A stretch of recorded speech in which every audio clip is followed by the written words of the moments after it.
Intel TNI bongkar penyamaran pentolan OPM jadi kepala kampung, putus logistik ke Kogoya CS.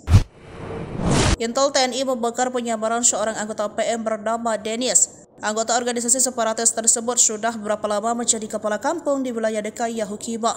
Namun insting tajam Intel TNI membuat Dennis tak bisa lebih labah menjalani tugasnya.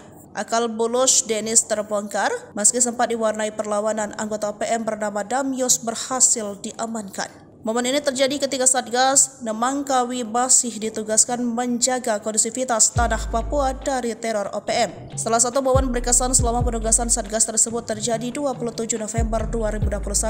Kasatgas Humas Satgas Nemangkawi kala itu Kombes Pol Ahmad Mustafa Damyos tertangkap di Dekai Yahukiba. Ia berhasil dibekuk ketika ada anggota Satgas yang menyamar jadi rakyat sipil. Dari pemeriksaan terkuak bahwa Damyos adalah kepala kampung di Yahukiba yang diduga mempermainkan dana desa sehingga uangnya bisa dipakai untuk menyuplai senjata api dan keperluan OPM yang lainnya.